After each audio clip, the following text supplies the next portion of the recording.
जी। देखिए आपके चेहरे पर जय ट्रेंड हिंद, का जय असर हिंद। दिखाई दे रहा है जी। ट्रेंड का असर आपके चेहरे पर दिखाई दे रहा है। बड़ी बात यह है कि यहाँ पर बड़े चौंकाने वाली चीजें सामने दिखाई दे रही है। हरियाणा में 10 में से 7 सीटों पर कांग्रेस आगे, स्मृति ईरानी पीछे चल रही है, किशोरीलाल शर्मा आगे चल रहे हैं, अजय राय ने भी ट्रेंड में, देखिए ट्रेंड में ही सही, लेकिन अभी अजय राय ने पीएम मोदी को पीछे छोड़ा है, ये बड़ी बात है। वहीं पर अगर बात करें अखिलेश यादव, राहुल गांधी और डिम्पल यादव की, तो वो सब आगे चल रहे हैं। 42 सीटों में इंडिया गठबंधन आगे है उत्तर प्रदेश में। बाकी आंकड़ा आप स्क्रीन पर देख रहे हो कि इंडिया गठबंधन 233 और 255 एनडीए। एंड आपको बता दो इंडिया गठबंधन एनडीए से आगे भी निकल चुका है।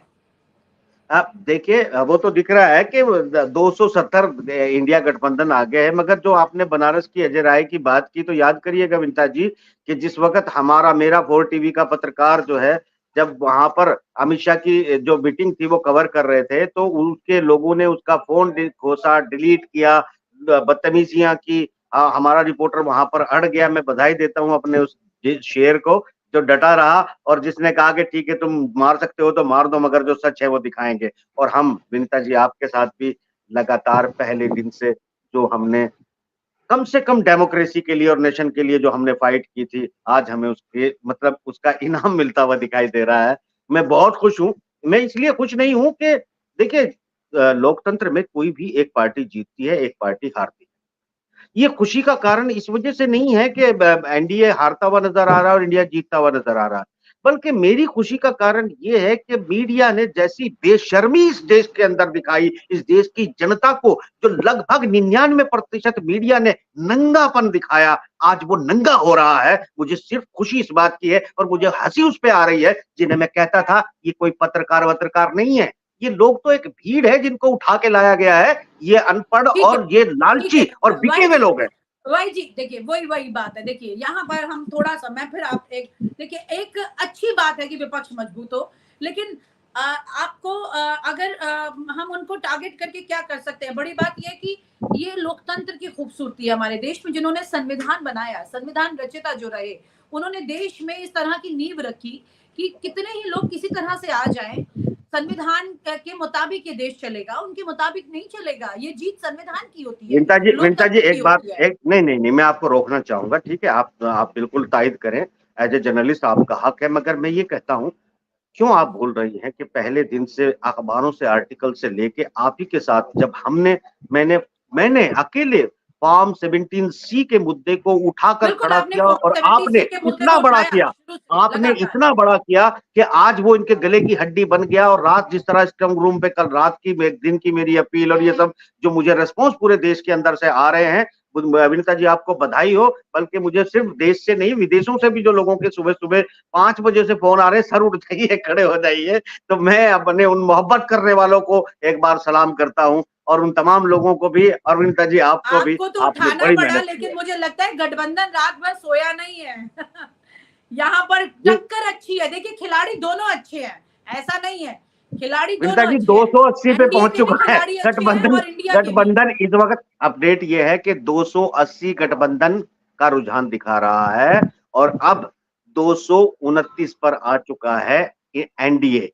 आप याद करिएगा कि जब जब आपने मेरे से सवाल पूछा, मैंने कहा मैं 236 से 237 एनडीए को देने के लिए तैयार नहीं हूं, चाहे ये सारा मीडिया नहीं पूरा वर्ल्ड ये कहे कि मोदी जीत रहे और एनडीए जीत रहा है, मगर मैंने देखिए मैंने 236 इस से मामले में एनडीए 237 को की। रियायत दी थी, मैंने 250 तक सोचा था, लेकिन नहीं मैंने, मैं आप कहती हूँ, रिकॉर्ड निकाल लीजिए, मैंने हाँ, 236 से 237 बिल्कुल आपने नहीं कहा होगी था, मुझे इस पर याद अड़ा है। रहा। लेकिन बड़ी बात यहाँ पर विनीता जी जी एक टंडन कुछ कह सवाल रहे है हैं। हमारा, विनीता जी सवाल है वाहिद जी से। वाहिद जी बड़ी एक बात कह रहे हैं कि हमने 236 से 237 तक हम एक एक ज्यादा आंकड़ा तक हम एनडीए को नहीं देंगे। तो चूंकि देखिए आपके आधार रहे होंगे, तो चूंकि व्यूवर्स सुन रहे हैं, तो क्या ये बता पाएंगे आपकी आखिर आप ये किस आधार पे कह रहे थे?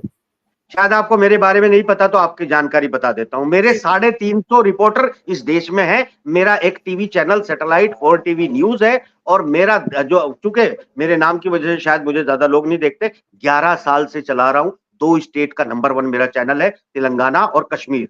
और लोग अल्हम्दुलिल्लाह मुझे इबादत की तरह सुनते हैं, और मैं कभी किसी के लिए, अपने लिए भी झूठ नहीं बोलता और दूसरों के लिए नहीं। मेरे रिपोर्टर्स ने जो मुझे इनपुट दिया था, मेरा रियल सर्वे था, क्योंकि मैं अपने रिपोर्टर्स को कहता हूं फेवर मत करना, जो तुम्हें जमीन पे दिख रहा है वो मुझे बताना। मैं किसी के सर्वे नहीं, ये 4 टीवी का मेरा सर्वे था, विनीता जी का सर्वे था, मैं उस आधार पे बोल रहा था। ये तो 4 लोगों को पकड़ रहे थे, जितने लोगों का इन्होंने इनपुट लिया है ना, उतने तो इस देश में मेरे रिपोर्टर है साहब। अच्छा, आप ये कह रहे हैं कि जितने इनपुट है और एक बात सुन लीजिए, एक बात आपकी जानकारी के लिए और बता दूं, 4 टीवी इस देश का इकलौता चैनल है जो दुनिया की 4 बड़ी एजेंसीज को पेमेंट करता है, जिसमें से स्पुतनिक भी है, जिसमें से रिपोर्टली भी है, जिसमें से रॉयटर भी है और एनआई भी है। इकलौता चैनल है। जितने में लोग चैनल चलाते हैं ना, उतने में एजेंसियों को पे करता हूं, मगर लोग मुझे क्यों पसंद नहीं करते? क्योंकि लोगों पे भूत सवार था, अजीब देश के डेमोक्रेसी के हालत कर दिए थे। किसी चैनल को नहीं करेंगे टारगेट, हम भी फिर उसी तरह से हो जाएंगे। कोई किसी को गोदी मीडिया कहता है, कोई किसी को इंडी कुछ कहता है, हम किसी का हिस्सा नहीं है। हमें आपके साथ भी मैंने विनीता जी कभी किसी एक पार्टी को फेवर नहीं किया है, कभी नहीं किया है। जो हकायक है उस पे बात की है। इस वक्त चिढ़ जरूर है कि तुम्हें पता था कि रियलिटी जमीन की क्या है, पर देश से झूठ क्यों बोला?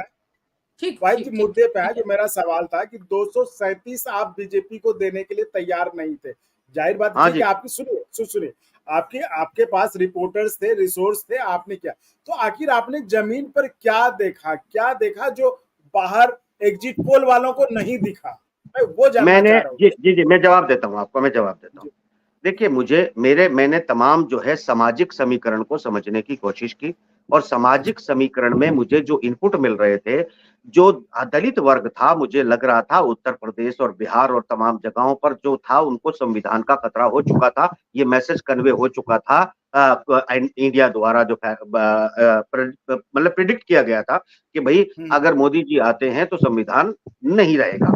और याद रखिएगा कि 16% लोग इस ऐसे हैं कम से कम उत्तर प्रदेश में, और देश में भी बल्कि 16.5% वो लोग हैं जो कम से कम संविधान की किताब को धर्म ग्रंथ मानते हैं। और इसी चैनल के ऊपर मैंने ये बात पिछले 1 महीने में 10 बार कही है, 10 बार कही है। और जब मैं प्रेडिक्ट करता था तो मैं सामाजिक समीकरण बताने की कोशिश करता था। मैं बताता था कि वो लोग जो है, भले ही इस वक्त किसी भी, जो कि 19 में और 14 में एक हम कह सकते हैं कि एक जो मैं आपको रोक रही हूँ बीच में, एक बड़ी तस्वीर सामने ये आ रही है। हमने चर्चा भी की थी, हंग पार्लियामेंट हो सकती है, वो तस्वीर अभी तक के रुझानों से बन रही है। आप देखिए, ये देखिए 240, 255, आप समझ रहे चंदन? अभी हम जब शुरू में चर्चा कर रहे थे, आप बोले ये तो 170 भी नहीं दे रहे थे एग्जिट पोल, तो ये देखिए 240 पहुंच चुके हैं और रुझान बढ़ रहे हैं आगे। तब नहीं, इंडिया 261 पर है। आपके इनपुट का क्या है रुझान? मेरे पास जो इनपुट है इस वक्त